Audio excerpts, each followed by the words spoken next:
दोस्तों, आज हम जा रहे हैं अपने खेतों में। आइए आज हम आपको अपने खेत दिखाते हैं आज के ब्लॉग में।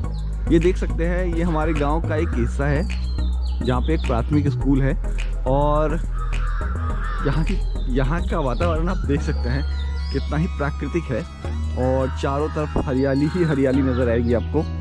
ये देखिए चारों तरफ बांस के पौधे, इसके बाद आम के बगीचे, छोटा छोटा पोखरा। आइए दिखाते हैं।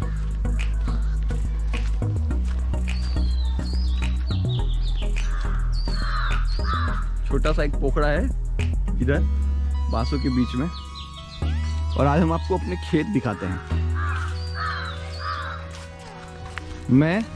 आज का ब्लॉग मैं और सन्नी मिलके बना रहे हैं और जो हमारे खेत हैं वो आज हम आपको दिखाएंगे। अभी हम जा रहे हैं, थोड़ा रास्ता लंबा है, छोटा सा पोखरा है, छोटे से पानी के संचय जिसको बोल सकते हैं, जो खेती में काम आते हैं। जब बरसात में पानी होता है तो यहाँ पानी जमा होता है और फिर किसानों के द्वारा यहाँ पे इस पानी को यूज़ किया जाता है खेती में, सिंचाई में। ये देख सकते हैं, ये नदी जो है, जहाँ से एक नदी निकलती है जो गंगा की सहायक नदी है, धौंस नदी बोलते हैं इसको। ये नदी भारत और नेपाल सीमा के से लगी हुई है। मतलब अगर आप देखेंगे तो हम अभी हिंदुस्तान में खड़े हैं, इंडिया में खड़े हैं और नदी के अगर आप उस साइड चले जाएं, उस तरफ चले जाएं तो आप नेपाल में पहुंच जाएंगे। ये देखिए काफ़ी, यहाँ पे ये नदी काफ़ी घुमाव लिया हुआ है, बिल्कुल ही यू टर्न जैसा है। यहाँ से देख सकते हैं, पहले इधर से ही नदी बहती, पहले नदी है यहाँ से। हाँ, पहले नदी सीधी बहती थी, लेकिन फिर धीरे धीरे ये घुमावदार बहती थी नदी पहले, लेकिन धीरे धीरे अब नदी ने रास्ता अपना बदला है और वो सीधा रास्ता अपना लिया है। ठीक है सन्नी, क्या कहना चाहोगे तुम इसके बारे में? बिल्कुल सही है, पहले इधर से ही नदी बहती थी, अब बिल्कुल आगे रोड तोड़ते हुए सीधा निकल जाती है जो ये बिल्कुल सीधा निकल जाती है नदी। हाँ, आगे से दिखाते हैं। आइए हम आगे से भी इसको थोड़ा निरीक्षण करते हैं।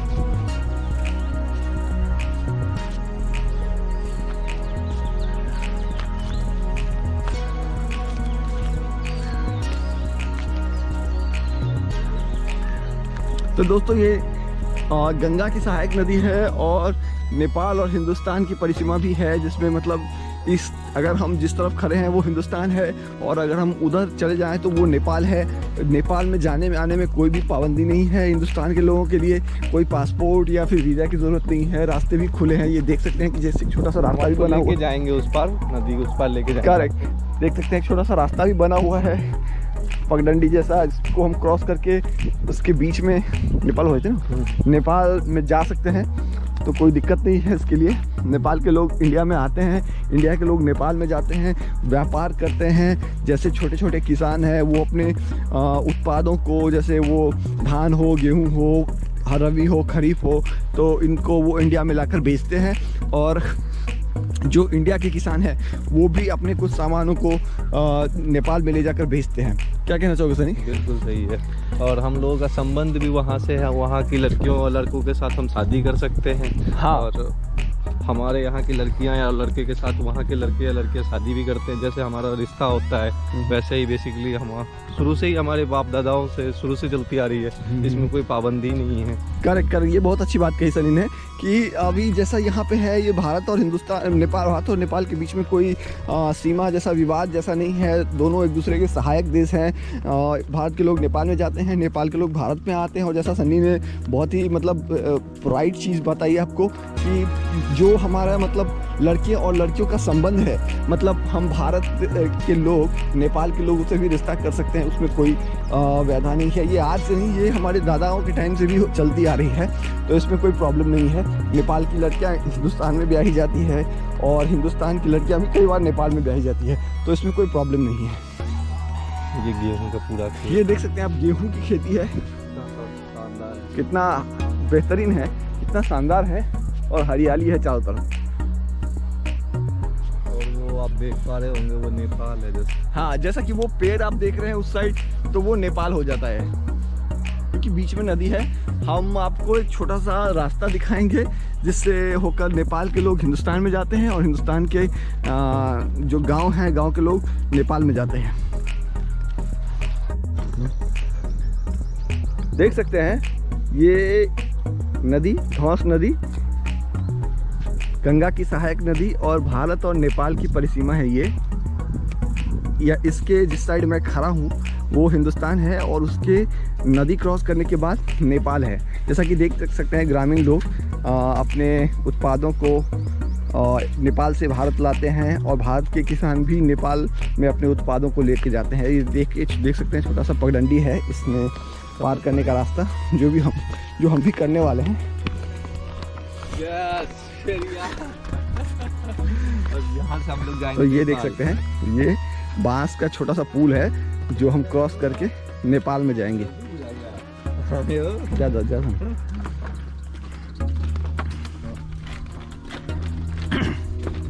तो ये हम अभी क्रॉस करके नेपाल में आ जाएंगे हिंदुस्तान से।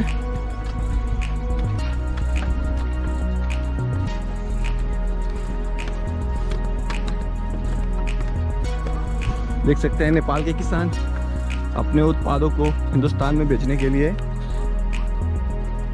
जाते हुए सुबह सुबह जो दूध जो डेयरी वाला काम करते हैं, दूध उत्पादन करते हैं, वो अपना सुबह सुबह दूध निकाल कर हिंदुस्तान में ले जाते हैं, हिंदुस्तान के लोगों को देते हैं।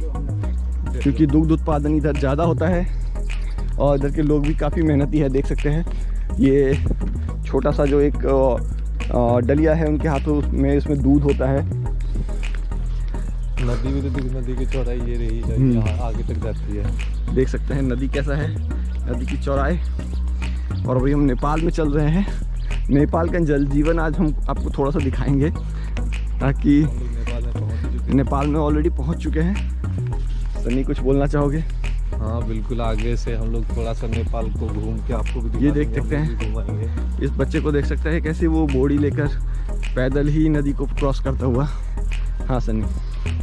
हाँ, यहाँ आसपास लोग सामान भी लेके जाते हैं। नेपाल की चीज़ें इंडिया में ले जाती है और इंडिया की चीज़ें नेपाल में लाई जाती है, चाहे वो खाने वाने की सामान हो या खाद वगैरह हो, बीज हो, जो मुख्यतः इंडिया से ही आती है। एनर्जी के साथ कुछ चीज़ें हैं जैसे कि आप सामने देख पा रहे होंगे, खाद है। और खाद ये किसानों जैसे कि ये खाद है किसानों का, तो खादों का भी जैसे अगर किसी का खेत इंडिया में है तो वो ये खाद लेकर इंडिया में जाके अपने खेतों में डालेंगे। ये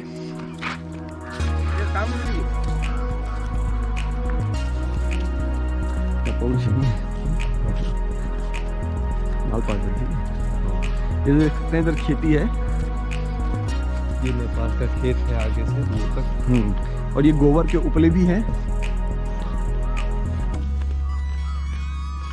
और आम का छोटा सा बगीचा। और ये रास्ता देखिए कैसा है, क्योंकि ये बॉर्डर सीमा से लगा हुआ रास्ता है, तो इधर सरकारें भी इधर सड़कें नहीं बनवाती है। यहाँ तक यहाँ ये नोमेंस लैंड में आता है, ये ना किसी का भी ज़मीन नहीं कह सकते हैं। तो सरकारें भी एक लिमिट तक ही सड़क बनवाती है, उसके बाद सड़क बनवाना रोक देती है। जैसा कि अभी ये मटियारी वाला मिट्टी का रास्ता है, जैसा कि आप देख रहे हैं।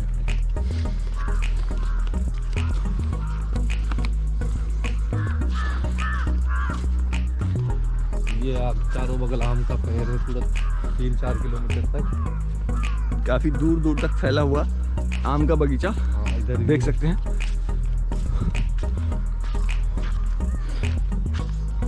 और गोबर के उपले भी आप देख सकते हैं यहाँ पे। जो पशुपालन होता है, जैसे कि बैल गाय का जो पालन होता है, जिससे दूध निकलता है और खेती की जाती है, तो ये गोबर जो उनसे निकलता है उसके उपले बनाए जाते हैं।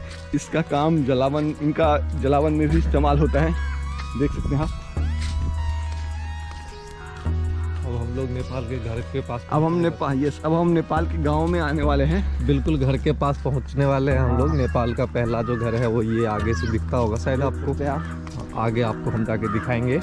और ये इधर एक मंदिर सा है छोटा सा, और आगे खेत ही है चारों बगल।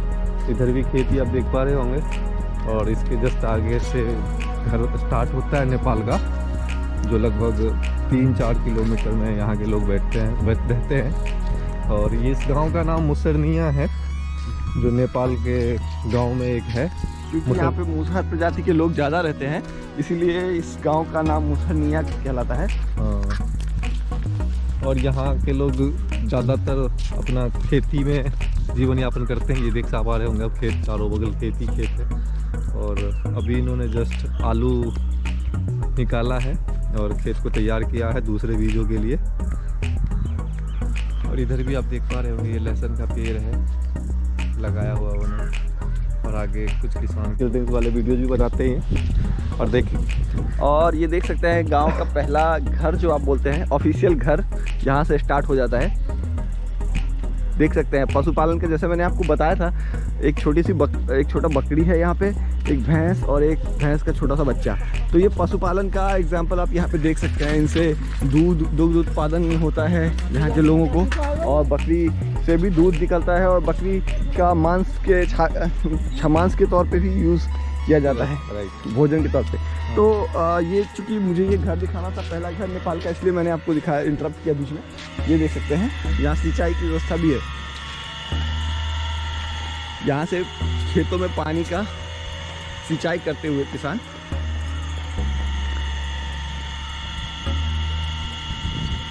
और वो देख सकते हैं कुछ लोग वहाँ पे खेती में मेहनत करते हुए, खेतों की जुताई करते हुए।